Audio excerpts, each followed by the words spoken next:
I'm Evan Lazarus, Chief Knowledge Officer for T3Live.com. You don't become a great trader by watching videos and taking courses. You become a great trader through live screen time. Accelerate that learning curve by tapping into the experience of seasoned professionals. Currently, we're offering 5-day free trials to each of our 4 mentoring rooms. In the mentoring rooms, we teach our strategies in the context of the live market. To sign up for a free trial, go to the T3 Live education page, fill out the form, and get started when the next trading session begins. We hope to see you in one of our mentoring rooms.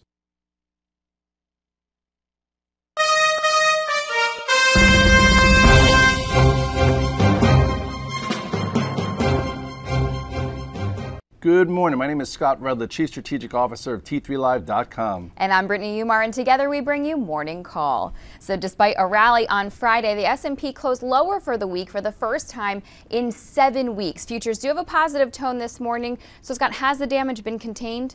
I think so.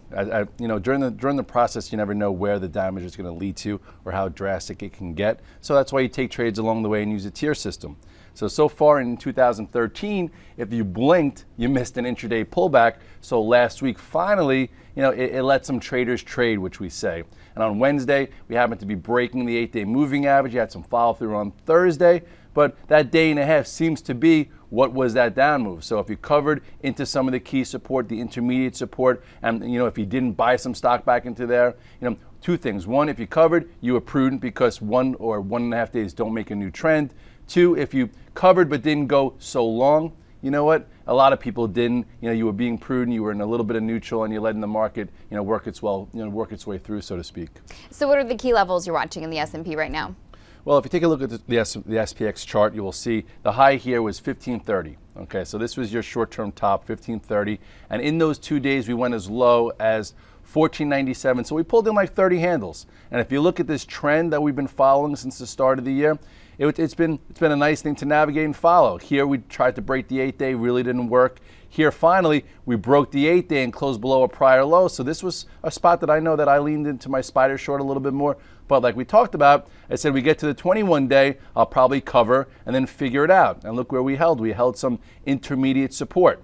So, with that said, Friday I was on the road, but if you look here, we then engulfed Thursday, closed above the high here. So if you weren't a committed short, you probably get out of the way. And if you stayed short, you're probably a little bit worried as, we've taken back a lot more of this 2-day move. So what does that do? It negates the power of it. So at this point, if you did cover into the 21-day, I think perhaps you have the luxury maybe to test some shorts versus the high for a tactical trade. If you did not, just say buy the dip here after getting stopped out of some of your longs, just see if we go sideways, see if we could stay above the 821 day, then there will be some stocks that show their face and you could put on some more positions. But for right now, I think we close above 1520-ish, then that raises the probability that this 1497 is that short-term bottom. Now, what if we took a longer-term look at the S&P? What can we learn from slightly bigger picture? Well, the bigger picture is everyone's watching that double top that took place this decade. So as we approach that, which we approached it last week, obviously you bring out sellers, or you bring out some sellers, or some bears that have their last-ditch effort to try and contain the market. So if you look at first this chart again, and you take a look at where we came from, starting all the way back from, even here, the June 4th low, besides the November low, besides the start of the year, selling a little bit right here makes a little sense. I know at my peak, I think right around here when we took out 1474, I had like 14, 15 positions, and now I'm in 4 longs, 1 short. So it's okay, because look at the size of this move, and you never really know where we're going to go. So you go to the monthly chart, and you will see on a more macro sense, here we are. Okay, here's that double top. Here's a high, here's the other high, and here's where we are. So with that said, sometimes it brings out sellers, but overall, I think this long trend that we've been in actually since after the financial crisis stays intact. And I know, Brittany, what I get a little upset about is some people in the media, they'll declare themselves all in, all out. They'll do it with some kind of boldness. So the individuals out there that have a macro plan just say they got out of their stocks because of the fiscal cliff. Stick to your macro plan, as I do believe in this road to 1700. Do it in a way that makes yourself feel comfortable. They start talking sequester and they start saying how GDP is going to be off 0.5%. Only care about it if the market cares about it. So for right now, stick to your plan, stick to your game plan and your time frame, because that's the most important on how to maneuver your position size and the amount of positions. But overall, the trend still looks very, very healthy. So speaking of that road to 1700, do you still think we'll see it sooner rather than later? Well, I think the call was by 2015. So everyone's like saying, "Oh, this red dog. Do we see it in 2013?" You still don't know that yet. Maybe 2014 versus 2015. But again, it doesn't matter. You take trades along the way, you maneuver your positions in the markets based on how you feel comfortable, and ultimately we do get there, but you won't ride that train, so to speak, unless you have a plan, unless you have conviction in the way you navigate it. All right, well, let's check the temperature of different sectors. Let's start with financials. The XLF helped lead the market higher on Friday. It's been acting well, reclaimed its 8 and 21-day moving averages. So where is resistance and support with the XLF? XLF was probably the last sector to break down on Wednesday into Thursday, and it was one of the first ones to snap back, so it's still showing leadership. It's still showing you that you can't really be such a cute short, and you can't be that patient to buy a dip. And if you go here to the chart, you will see here's the ascending channel that we've been following. Yes, and it did break. Good spot to perhaps put on an overlay short. Came into the 21-day the first time in 2013. Wound up holding it, didn't break through it, didn't slice, it didn't close in the lows, on its way to the 50-day, and then you had a really nice, day on Friday where it took out Thursday's high, and now I would say right here you have a 1780-ish, okay, which is probably, knocking on that door this morning. So that's an area, and then ultimately you have the old highs of 1794, and we say use Goldman Sachs as a barometer. Goldman Sachs, broke this ascending channel on that Wednesday, gave you a quick follow through short, but what did it do? It held the 21-day. So what should you be doing the first time you hold the 21-day? Maybe you don't want to buy it, but at least cover your short, considering it hasn't done this, and every time it's held the 21-day for multi-months. So don't try and find a new trend until it really shows its face. So today it's opening up a little bit. I wouldn't be chasing to buy it, and I guess if you did cover your shorts here, tactically maybe some of my guys will be looking to do a cute fade into what could be a little resistance, because I don't think it just takes out the pivot highs in 3 days. Well, unlike the financials, industrial slightly underperformed the market on Friday. The XLI did get back above its 8 and 21-day, which is a good sign for the bulls. Yeah, another sign that this leading group can be bought on the dips. But again, when it's a little shaky, you don't want to be aggressive with it. So there are two ways to treat it. By being aggressive, I mean, if you want to be short, take the easier trade, until it proves that it could go lower. Same way, if you're looking to buy a dip, sometimes when the trend, changes and gets a little choppy, you don't have to be the first one in there to buy the dip. So if you look here at the chart of XLI, you'll see here's a trend since the start of the year, okay, where it held here. Then finally it stretched above the 8-day, so it had a nice corrective activity on Wednesday, gave you some follow through into the 21-day. So this also should have been more of a cover than a press here when you didn't know, why would it all of a sudden just slice and dice the 21-day, which it hasn't done since the start of the year. So with that said, decent move Friday, opening up into this trend line. The low here is 41.10, and then you have the high of 41.42. It's going to be very crucial to see how it handles this area. Some guys will try and re-short this, thinking it's going to put a lower high in, and you could try that, but just try that with a plan. Well, the home builders outperformed the market on Friday, but going back to the 2-day pullback last week, they were the hardest hit during it. There was a very fast sell-off. So do you think we'll see this sector rally back with the same sort of speed, or do you think it might take some time for them to pick back up momentum? I think exactly what you just said. It's going to take time. And this one gave us some clues earlier in the week because it broke the 8-day, broke the 21-day, and this was a group that led us for the last year and a half. So when you have a leadership group breaking through its 21-day and the other sectors didn't even go through the 8-day, you could be a little cute and you could cheat a little bit to the short side. But then again, once a leading group hits a key moving average, just went to the 50-day, you cover some shorts, and I know for me, I actually nibbled a little bit long. This was a nice tactical. Just show you tactics. Look at this trend line right here. Okay, so if you saw a little faulty action coming in here and you want to have a high level stop right there, that's prudent. If you think that you could short a strong sector, this was your spot. But then as it comes into the 50-day, as it comes into a much bigger trend line that it's been following for a much longer distance of time, you cover some. For me, I took a little bit long. I stayed with it on Friday, and I'll probably be selling a decent size of it into this broken trend line. And if you were short and you covered here, you have the luxury to test this area from the short side. But then if it hangs here and goes sideways, then with time, this strong group probably resumes. And then over with the ags, they've been lagging the market for the past few weeks. Where might we see the ags pick up some power? What's interesting here is you look at all these different sectors and how some broke the 8-day, some the 21-day, some the 50-day. This group went all the way back to where it started the year. So this actually was the weakest group. So you need to just notice that you have to be a bit more careful here. And if you go to the chart, you'll also see that look at this pennant formation. Okay, when a lot of groups were making new highs here, even with the spiders, this group wasn't. So if the broader market continued, there was a chance for it to go, but when it didn't, this was the first group to break down. And look how the 821-day curled over, and this actually broke below the 50-day. So out of all the sectors we just looked at, especially since it's already testing, the gap up from 2013, this is the weakest group. This is a group I would be the most concerned with short term, and lately it's always choppy with the ags. You have to be very stock specific. So for this one, I would, definitely, it's guilty before proven innocent that you could put some bigger money back there. Gotcha. Now, what about consumer staples? Because the XLP registered slimmer gains than the market on Friday, but it seems to be acting well and is hanging above all key moving averages. You know what? I didn't even see this, and I look at this, and this is actually the winner. You go to this chart here. Wow.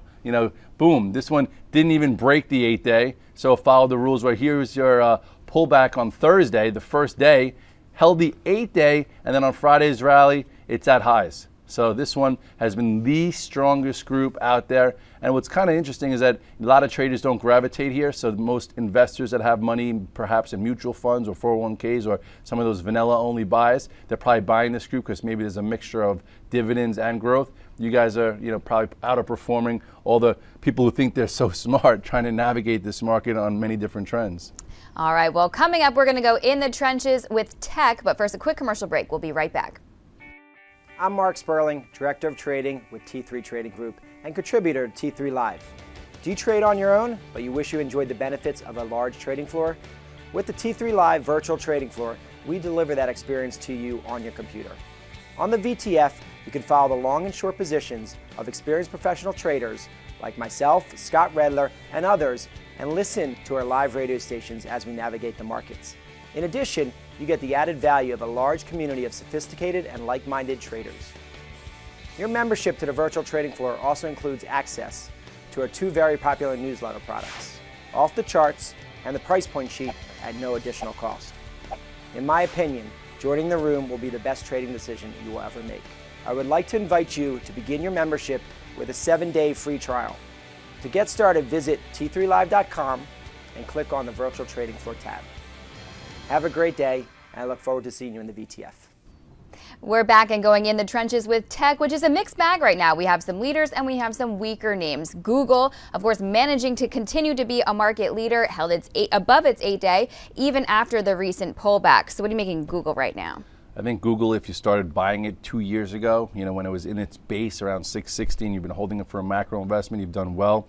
If you traded on an intermediate basis, there's been some entries and exits. And last week or so, early, it had that $1,000 price target, which sometimes has been the kiss of death. We've seen that for many stocks, but overall, let's wait to see that happen. Just don't put a foregone conclusion that that's the case. Overall, Wednesday, Thursday, Friday, we had some corrective activity. It held in there very well. You look at the chart here.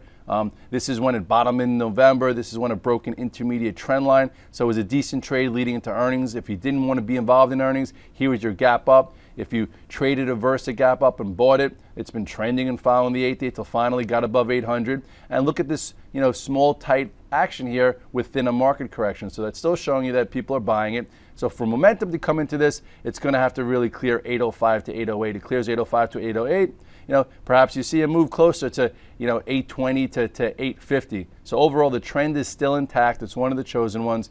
As cute as you could be on the short side, I would just be very careful here because until this trend changes, you probably should just be riding it. And if you're a macro investor, wait for some extreme excitement to perhaps, sell some more and trim and trail. Well, Netflix has also been strong. It did see a small pullback recently, but still holding above its prior pivot low. So at what level might we see it get back in motion? I think some people were looking at it on Friday because anytime you get 2-3 down days in these leaders, they've been more buyable than sellable. This one, since it traveled such a big distance, everyone's always a little hesitant because it also does have some whippy action. If you look here at the chart, you'll see, here's your gap up after earnings. There was a nice tradable move right here when it broke through this resistance. Then it pulled back and held. Then it went again. Here was your engulfing day, on that Wednesday, and then really didn't, break too hard. And then on Friday, it was actually a little bit weaker than the market. And so this is that accelerated trend that it broke. So some guys probably made some money short, some probably got stopped out, and it's still above the 21-day. I would say right now you do have a low here of 174-ish or 175. I think it's going to need some time. This is like two-way action mode where watch the price action very close. You don't need to be a rush to buy because who knows, maybe it does want to test this 21-day moving average, but you also don't want to be a rush to short it because after 3 down days, which you saw here, it was more of a buy than a sell, and even into this choppy nature, it was more of a buy than a sell. So it's still a leader, just take it a little bit more tactical. All right, and also looking good, LinkedIn had a nice gain of 2% on Friday. Where's next resistance here? This one actually didn't shake up the tree as much as Netflix and looks almost as good as Google. This one has a lot of shorts in there. It's been shooting on all cylinders, so to speak. We talked about the call spread into earnings. We've talked about this being one of those IPOs that could be a macro investment, and it's been doing very well. So the question is, what now? And if you look here is your gap up after earnings. Here is your follow through. You had a bit of an outside day right there that could have given you a cute little short, but it held the 8-day, kind of like Google. Friday had a nice up day, and now it's got a bull flag here.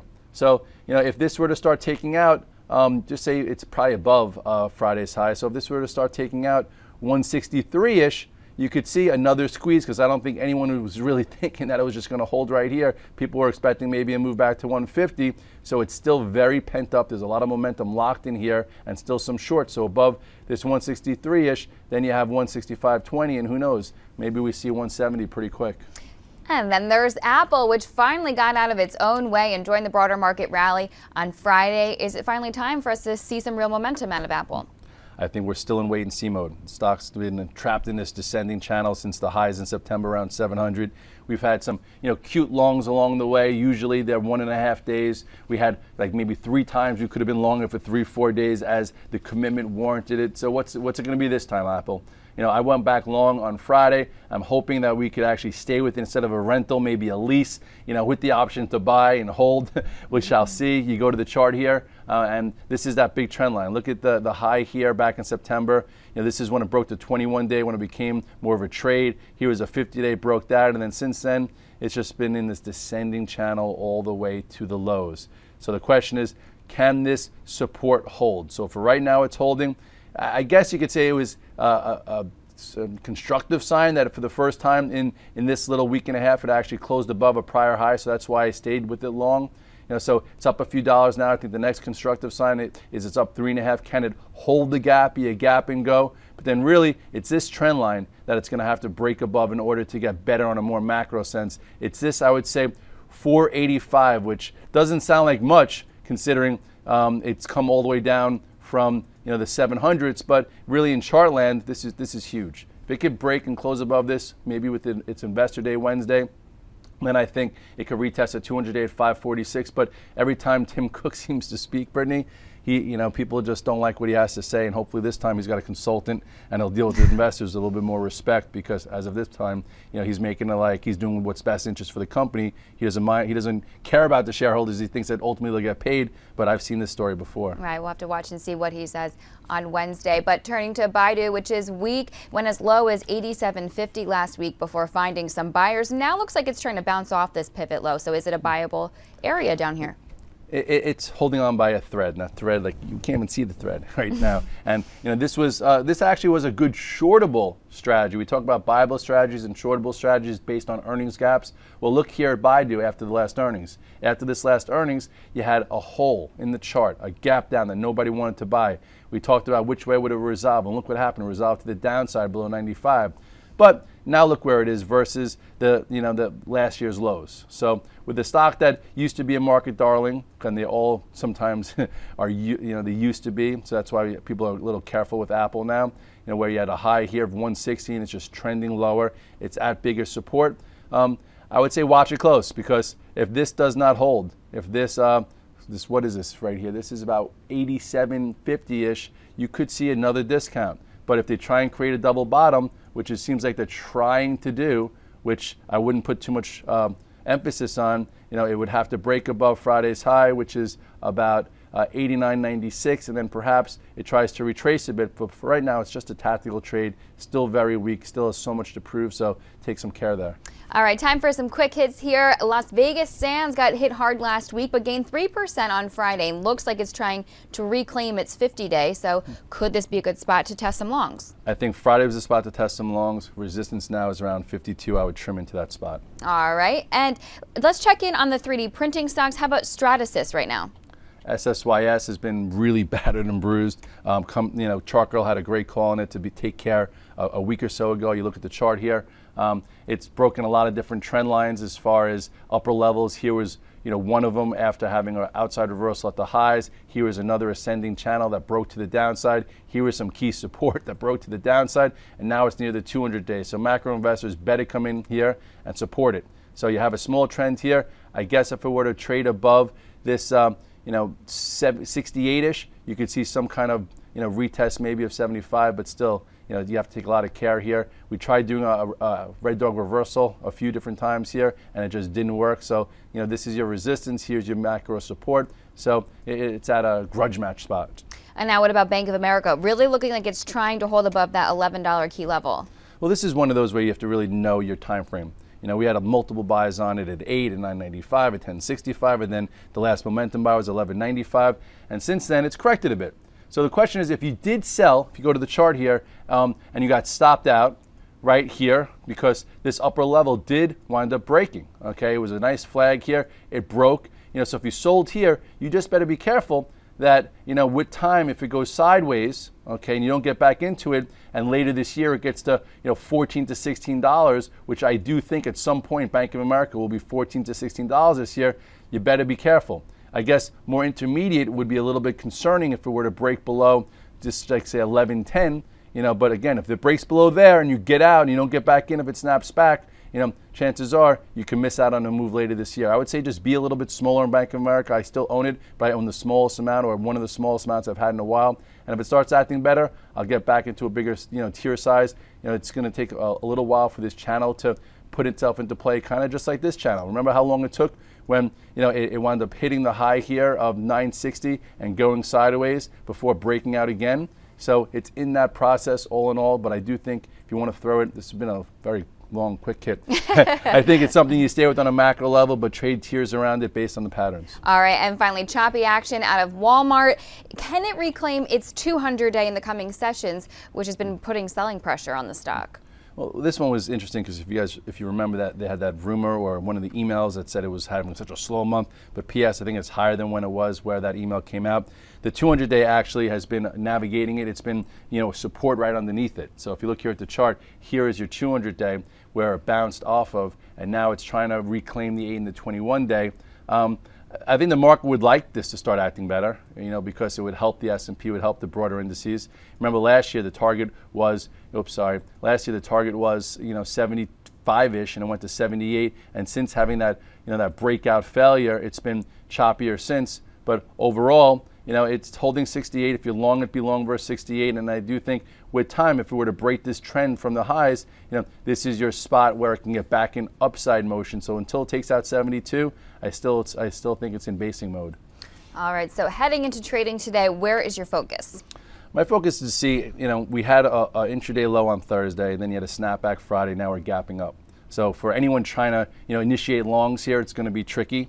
I do think, again, if you covered some of your shorts into Thursday, those guys who covered 150.50 in the spiders will probably be looking to, fade a little bit of the 152.30s to the 152.50s for a Q trade. And then the highs is right above it. So I think that at this point, you're in neutral. I wouldn't be in a rush to get into, 15 positions or so, but, you stay with the ones you like. But I wouldn't just have short on the brain. Those who are having short in the brain, especially if they missed Wednesday into Thursday, they're definitely frustrated. Those who have short in the brain that didn't take the trade on Thursday and added to it, now are scratching their head. So really having short in the brain is only for a short-term cute trade. Right now the trend has been to the upside. It's been strong. Sometimes it's stronger than others. Sometimes it's more conducive to be more neutral. So, I would go with neutral first before just short in the brain, anything more than something tactical. And that's your morning call for this Monday. Happy trading, everyone. Have a great day.